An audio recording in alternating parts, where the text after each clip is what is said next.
show to remember. Take over, time to flow you down. Make over, nothing's gonna be the way my life was over. When you started with us, you should have thought twice. Walk something ice, hey, game's over. It's time to flow you down. Hey, what's up everyone, Ultimate Atomic HD here, and today I have something a little different for you today. Now, if you've been following this channel since, let's say, 2017 to 2018, around that period, I can't exactly remember when I first started that, but I used to host a series on the channel called School of OTK, and that series, it consisted of 4 videos. I never went past 4 videos with that series. In the end, I ended up taking it down because I really was dissatisfied with the quality of how I've done this series. The series in question consisted of some quote-unquote useful tips on Yu-Gi-Oh, which quickly became outdated with the release of new master rules, and basically each day the video became more and more outdated, each one in the series. So I decided to redo that series, but with an overall general teaching style on how to play Yu-Gi-Oh! So for the first 6 videos in the series, I'm actually going to be teaching all of my audience who might not be so experienced in playing Yu-Gi-Oh! Or just want to become better at Yu-Gi-Oh! Or for first-timers who are stumbling upon this channel now, or may have seen my archetype analysis and want to get in the game or go back into the game if they're a turning veteran, to simply share basically anything that a modern Yu-Gi-Oh! Player needs to know on how the game works. And as for future videos, anything you guys ask for or want to know more about, or whether you want me to test out if that can be done in this way or that way, I will do that so for future videos, and I might actually integrate this series as a Patreon supported series. So since I am looking for something to fill the void, since AMV's character duels and custom anime openings and endings are gone, at least at the point of this video's recording, I don't know if they'll actually be back on the channel anytime in the future. So anyway, let us start with the first video, and I decided to keep this video rather simple and not bombard you with too much, and we will simply be going over the basics of the game. So, the goal in Yu-Gi-Oh! Is to, well, defeat your opponent, and there are 4 ways you can actually do this. You can either reduce their life points to 0, or the opponent can simply surrender, and that's an automatic win for you. You can either deck them out, as in you can force your opponent to run out of cards from their deck to draw, and which also automatically instances in your victory. Or you can win by a special card effect which says that you can actually win. So both players will require a deck. I am using deck boxes for illustrative purposes here. This one is off camera, so let's put it here. So both players will need a main deck consisting of at least 40 cards. The number of cards in the deck cannot exceed 60 in case of the main deck, and 15 in case of the extra deck. What those are, we will get to just in a moment. Now, when we've gotten this established, we should probably get over the structure of the field and the structure of each turn. As you can see, I'm using a bunch of sleeves to illustrate how a field would look, because I really am just used to using these play mats which are made of fabric and not of actual paper. And most playmats do not actually have zones labeled for specific card games, mainly because of the versatility of which you can use these playmats. Okay, starting from the middle here, the 5 black sleeves represent monster zones. Simply put, this is where you put your monster cards. What those are, we'll get into the next video. The bottom sleeves, the 3 yellow and the 2 red sleeves, represent the spell and trap zones. This is where you put your, of course, spells and traps. Why these sleeves at the end are a different color, why all of them are not yellow, I will get to in the next video why exactly that is. The blue sleeve is where your deck goes, your main deck that is, and the orange one represents where your extra deck goes. And what the difference between those two is, we will get to in the next video when we will be talking about monster cards. The top green sleeves represent extra monster zones. Simply put, this is where you put extra monsters which reside in the so-called extra deck. More on that in the next episode, and episode 3.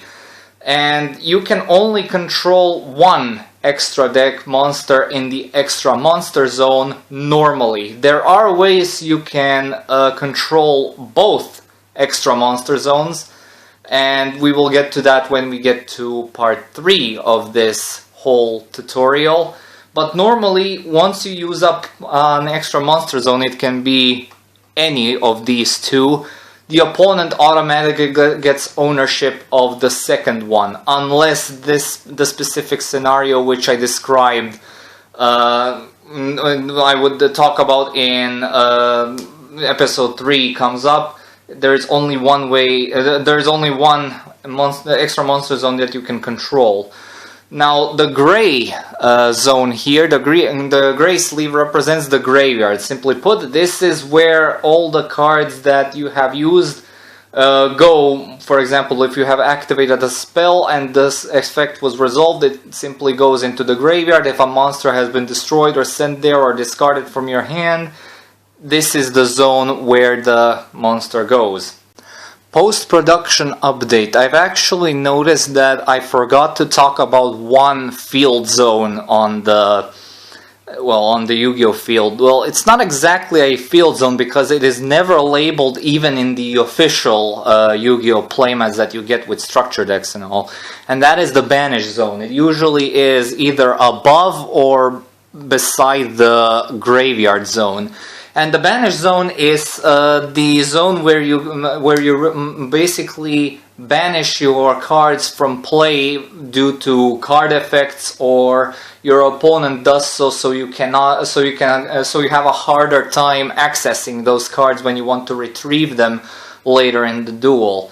So you can either banish them yourself in order to activate some monster effects who activate in the graveyard, or your opponent can banish them in order to disrupt your strategies. Cards can either be banished face up or face down.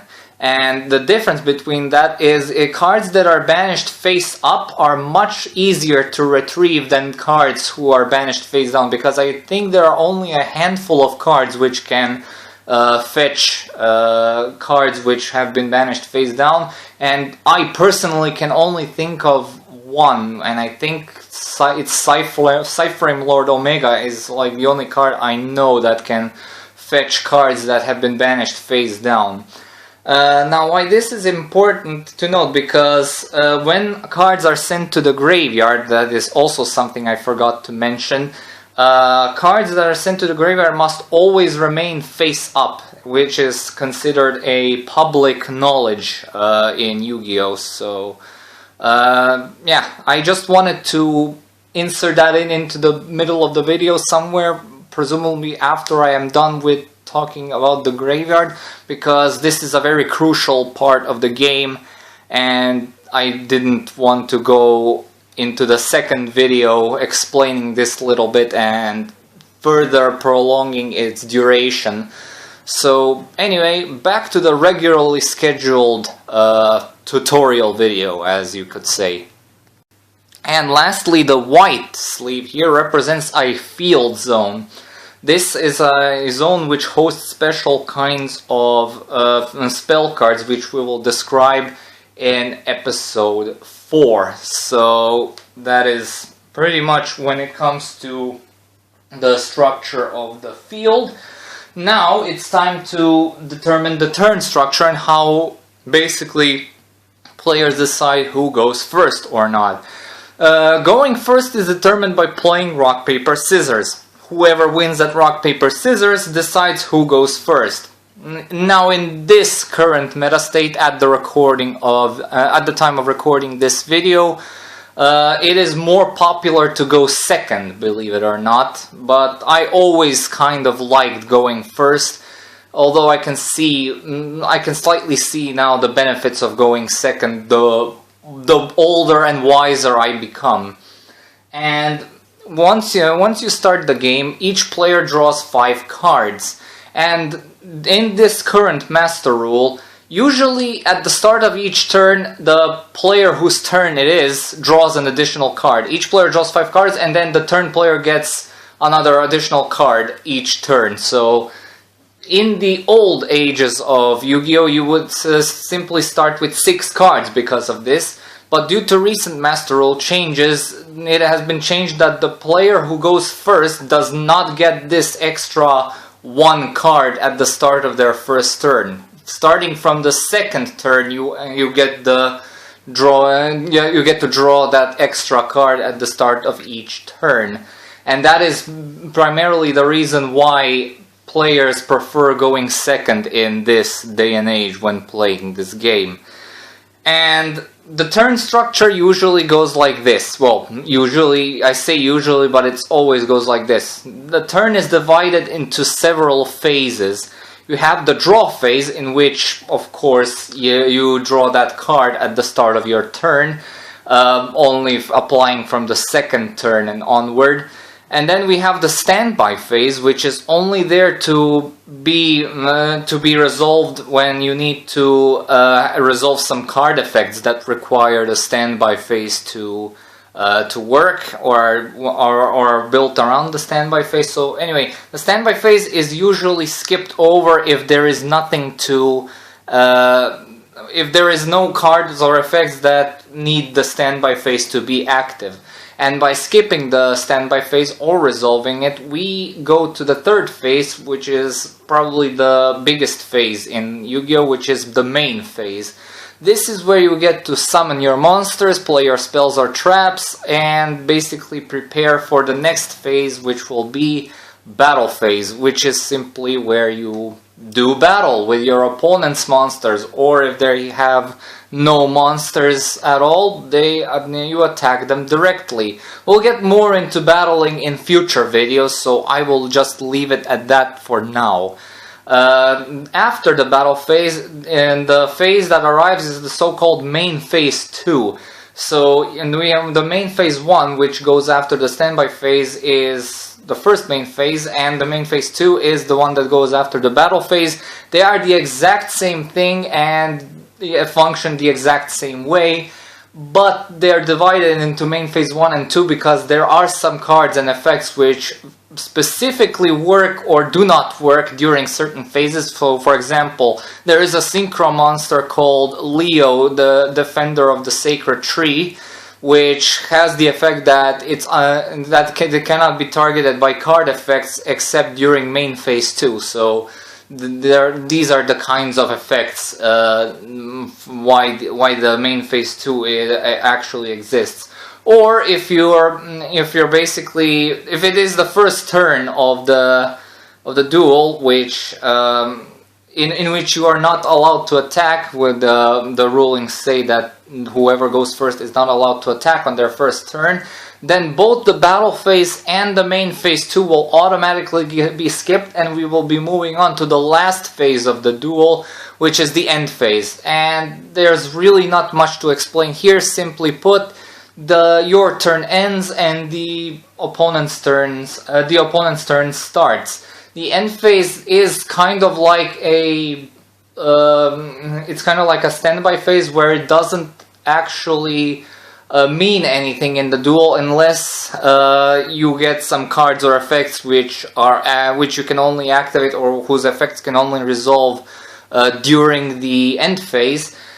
Simply, when you want to end your turn, you say entering the end phase, or I end my turn, and then the opponent's draw phase and all other phases that come after that will start resolving. It's basically, like I said, your turn ends and the opponent's turn starts.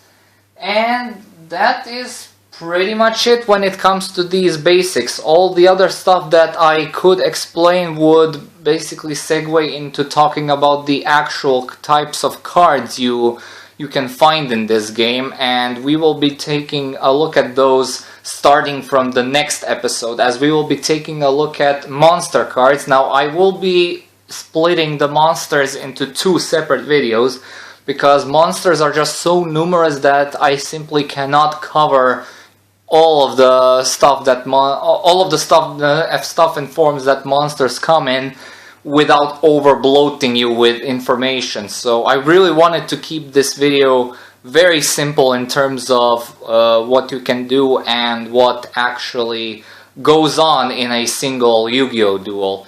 So hope you guys enjoyed, and I will see you in the next video. And thank you all so much for watching. Stay tuned for more videos, and updates. Comment, like, and subscribe. Be sure to check out my Patreon when you got the time. Maybe drop a few donations if you feel like it. And I'll see you all, and have a good day. Peace. You never see it coming.